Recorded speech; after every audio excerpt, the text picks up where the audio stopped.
ശബരിമലയിൽ പ്രായപരിധി പരിഗണിക്കാതെ സ്ത്രീകൾക്ക് പ്രവേശനം നൽകണമെന്ന 5-അംഗ ബെഞ്ചിൻ്റെ തീരുമാനം പുനഃപരിശോധിക്കാനായിട്ട് സുപ്രീം കോടതി 9-അംഗ ബെഞ്ചിനെ പരിഗണിക്കുന്നു.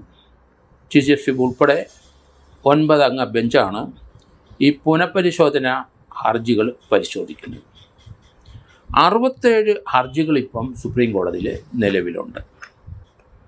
ഇതിനെ അനുകൂലിച്ചും പ്രതികൂലിച്ചും ഒക്കെയുള്ള ഹർജികളാണ് സുപ്രീം കോടതി വരുന്നത്. അത് ഏതായാലും അതേപ്പറ്റി ഉള്ള തീരുമാനത്തിലേക്ക് ചീഫ് ജസ്റ്റിസ് കടന്നു. കാരണം അദ്ദേഹം പറഞ്ഞത് അന്തിമവാദം എങ്ങനെയായാലും ഏപ്രിൽ 22 മുമ്പ് തീർക്കണമെന്ന് അദ്ദേഹം പറഞ്ഞു. അതിൻ്റെ കാരണം ഈ അടുത്ത ഇലക്ഷന് മുമ്പ് പ്രശ്നം തീർക്കണം.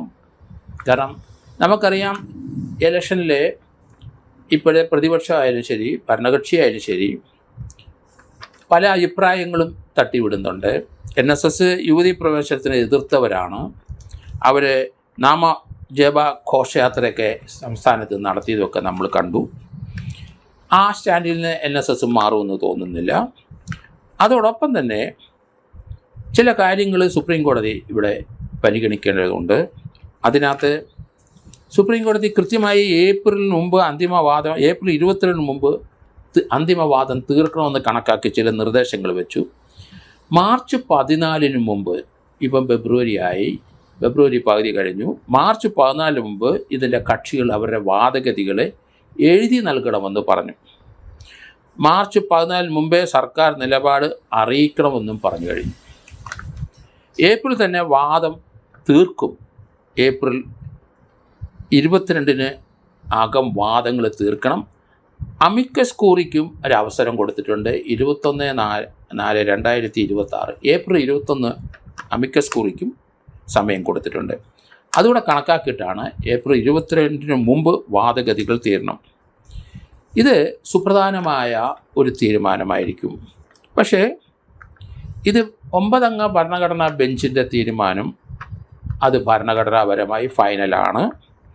അത് എങ്ങനെ ആ തീരുമാനം വരുമെന്ന് നമുക്കാർക്കും പ്രവചിക്കാൻ കഴിയില്ല. 67 കക്ഷികൾ അതിനകത്തുണ്ട്, 67 പരാതികളുണ്ട്. ഇതിനകത്ത് ആ 67 പരാതിയുടെ കൂടെ ഇതര മതസ്ഥരുടെ ചില ആൾക്കാരുടെയും പരാതികളുണ്ട്.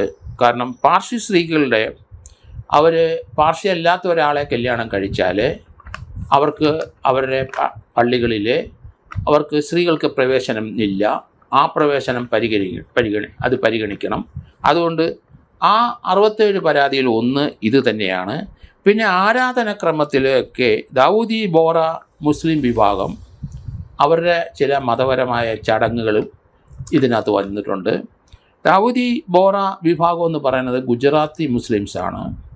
അവർ ഇന്ത്യൻ കൾച്ചറാണ്. അവർ വലിയ വ്യവസായികളും അവർ വലിയ IT ഫീൽഡിലുള്ളവരും ഡോക്ടേഴ്സും എഞ്ചിനീയേഴ്സും വളരെ അഡ്വാൻസ്ഡായ ഒരു മുസ്ലിം കമ്മ്യൂണിറ്റി വിഭാഗമാണ്. അത് ഇന്ത്യൻ ഒറിജിനാണ്. അത് ഗുജറാത്തീസാണ്. അവർ ഇന്ത്യയിലെ മറ്റു വിഭാഗക്കാരുമായിട്ട് വളരെ വ്യത്യസ്തമായ ആരാധനാക്രമങ്ങളുമൊക്കെ നടത്തുന്നവരാണ്. പുരുഷന്മാർക്കെല്ലാവരും ഈ സ്വർണ്ണ അലുക്കുകളുള്ള തൊപ്പി ധരിക്കണം. സ്ത്രീകൾക്ക് പ്രത്യേക കളർഫുള്ളായിട്ടുള്ള വസ്ത്രങ്ങൾ ധരിക്കുകയാണ്. അങ്ങനെ ആ മതത്തിനകത്ത് ചില ആചാരക്രമങ്ങളുണ്ട്. അത് വിട്ട് അവർ മാറില്ല. ലോകത്തിൻ്റെ നാനാഭാഗത്തും ഇവരുടെ കമ്മ്യൂണിറ്റി ഉള്ളവരുണ്ട്. അവരൊക്കെ ഉന്നതമായ സാമ്പത്തിക പൊസിഷനുള്ളവരാണ് ഈ മുസ്ലിംസ്. Original Indian മുസ്ലിംസാണ്. അവരുടെ ആചാരങ്ങളും അനുഷ്ഠാനങ്ങളും അവർ തന്നെ ഏകദേശം ലോകത്തിൻ്റെ വിവിധ ഭാഗങ്ങളിൽ 40ഓളം രാജ്യങ്ങളിൽ ഇവരുടെ ആൾക്കാരുണ്ട്. 10 ലക്ഷം ജനങ്ങളുണ്ടെന്നാണ് പറയുന്നത്. അവർ മാതൃരാജ്യത്തോട് കൂറ് കാണിക്കണമെന്നാണ് ഈ ഗുജറാത്തി ഈ ദാവൂദി ബോറ വിഭാഗത്തിൻ്റെ മറ്റൊരു സ്ഥലത്ത് അവർ എവിടെ താമസിക്കുന്നോ ആ മാതൃരാജ്യത്തോട് കൂറ് കാണിക്കണം എന്നാണ് അവരുടെ മത നേതാക്കന്മാർ ഇവരെ പഠിപ്പിച്ചിരിക്കുന്നത്. അതുകൊണ്ട് 53ാമത്തെ അവരുടെ മത നേതാവിലെ 53ാമത്തെ ആളാണ് അത് നിയന്ത്രിക്കുന്നത്. എന്തായാലും അങ്ങനെയുള്ളവരുടെ ഒരു കേസും സുപ്രീം കോടതി വന്നിട്ടുണ്ട്. വളരെയധികം വ്യത്യസ്തമായ തീരുമാനങ്ങൾ ഇതിനകത്തൂടെ ഈ ഭരണഘടന 9-അംഗ ബെഞ്ചിൽ കൂടെ വരണം. അതുകൊണ്ടാണ് കൃത്യമായി 7-8 വർഷം കൊണ്ട് സുപ്രീം കോടതിയിലെ ഈ 5 അംഗ ഭരണഘടനാ ബെഞ്ച് നടപ്പാക്കാൻ കഴിയാതെ ശബരിമല പ്രവേശനത്തിനൊക്കെ ഇവിടെ CPMൻ്റെ നേതൃത്വത്തിൽ സ്ത്രീകൾ പ്രവേശിക്കാൻ ശ്രമിച്ചതുമൊക്കെ നമ്മൾ കണ്ടു. അത് ഭക്തജനങ്ങൾ തടയുകയും ചെയ്തു. അങ്ങനെയൊക്കെ ധാരാളമായ ലോ ആൻഡ് ഓർഡർ പ്രശ്നങ്ങൾ കേരളത്തിൽ ഉണ്ടായിട്ടുണ്ട്. ഏതായാലും അന്തിമവാദം 9 അംഗ ഭരണഘടനാ ബെഞ്ച് ഏപ്രിൽ 22 മുമ്പ് തീർക്കും.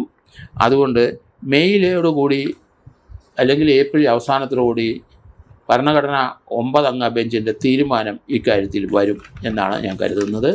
രാഷ്ട്രീയപരമായ ഒത്തിരി കാര്യങ്ങൾ, ഒത്തിരി പ്രശ്നങ്ങൾ ഇതുമൂലം ഈ അനുകൂലമായാലും പ്രതികൂലമായാലും കേരളത്തിലും ഇന്ത്യയിലൊക്കെ ഉണ്ടാകാൻ സാധ്യതയുണ്ട് ഈ ഭരണഘടനാ ബെഞ്ചിൻ്റെ തീരുമാനപ്രകാരം. കാരണം വളരെ അധികം ജനങ്ങളെ അതിന് ആക്കുന്ന ഒരു തീരുമാനമായിരിക്കും അത്. അനുകൂലമായിട്ടും പ്രതികൂലമായിട്ടും വന്നാലും ഏത് വിധത്തിലായാലും ശരി ഭരണഘടനാ ബെഞ്ചിൻ്റെ 9 അംഗ ബെഞ്ചിൻ്റെ ആ തീരുമാനം നമുക്ക് അംഗീകരിച്ചേ കഴിയുള്ളൂ. അതുകൊണ്ട് ഏപ്രിൽ 7 വാദം തുടങ്ങുമെന്നാണ് മനസ്സിലാകുന്നത്. അത് പെട്ടെന്ന് ഏപ്രിൽ അവസാനത്തോടെ അത് തീരുകയും ചെയ്തു. അമിക്കസ് ക്യൂറിക്ക് 21-ാം തീയതി അവർക്കും വാദിക്കാനുള്ള ഒരു സമയം കൊടുത്തിട്ടുണ്ട്. 67 ഹർജികളുടെ തീർപ്പുണ്ടാകും. അവിടെ കെട്ടിക്കിടക്കുന്ന വർഷങ്ങളായി സുപ്രീം കോടതിയിലെ ഈ ഹർജികളെല്ലാം ഒന്നിനു പുറകെ ഒന്ന് കെട്ടിക്കിടക്കുകയാണ്. പക്ഷേ എന്ത് തീരുമാനമായിരിക്കും സുപ്രീം കോടതി എടുക്കുന്നതെന്ന് നമുക്കറിയില്ല. എങ്കിലും പൊതുവായ ചർച്ചകളിലൊക്കെ സ്ത്രീകളെ അമ്പലത്തിൽ നിന്ന് അവരെ തൊഴാൻ വരുന്നവരെ മാറ്റി നിർത്താൻ കഴിയില്ല. ഇന്ത്യയുടെ കോൺസ്റ്റിറ്റ്യൂഷൻ ആർട്ടിക്കിൾ 14 വെച്ചിട്ട് നമുക്ക് സ്വതന്ത്രമായി ആണുങ്ങൾക്കുള്ള എല്ലാ സൗകര്യങ്ങളും സ്ത്രീകൾക്ക് ഉണ്ടാകണം. അമ്പലത്തിലെ സ്ത്രീകൾക്ക് പ്രവേശനമില്ല എന്ന ഒരു ഭരണഘടനയ്ക്കും അത് വിഭാവന ചെയ്യാൻ കഴിയില്ല.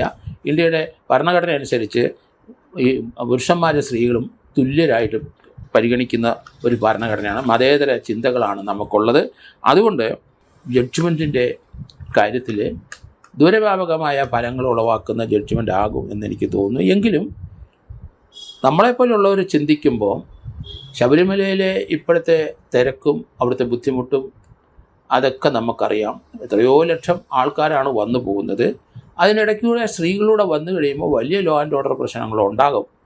അതുകൊണ്ട് അവർക്ക് പ്രവേശനം അനുവദിക്കുന്നെങ്കിൽ സ്ത്രീകൾക്ക് ശബരിമലയിലെ പ്രത്യേക ഒരു ദിവസങ്ങൾ, പ്രത്യേക ആഴ്ചകളിൽ സ്ത്രീകളും ശബരിമലയിൽ പോകുന്നതിൽ ഒരു തീരുമാനം എടുക്കുന്നത് ഉചിതമായിരിക്കുമെന്ന് എനിക്ക് തോന്നുന്നു. കാരണം കൺഫ്രണ്ടേഷൻ വരില്ല, തുല്യമായിട്ട് എല്ലാവരെയും പരിഗണിക്കുന്ന കൂട്ടത്തിൽ ശബരിമലയിലെ ആചാരങ്ങളും അനുഷ്ഠാനങ്ങളും അനുസരിച്ച് പുരുഷന്മാരെ അത് യാതൊരു വിധത്തിലും ഒരു ഭംഗം വരുത്താതെ മുന്നോട്ട് പോകട്ടെ. അതേ സമയത്ത് വ്യത്യസ്തമായ തീയതികളിലും ഈ പുരുഷന്മാരെ ഇതിനോട് അനുവദിച്ചല്ലാതെ തന്നെ വ്യത്യസ്തമായ തീയതികളിൽ അവർക്കും പ്രവേശനം അനുവദിക്കുന്നത് ഉത്തമമായിരിക്കും എന്നാണ് ഞാൻ കരുതുന്നത്. അങ്ങനെ ഒരു തീരുമാനം ഉണ്ടാകുന്നത് നല്ലതാണ് എന്നും എനിക്ക് തോന്നുന്നു.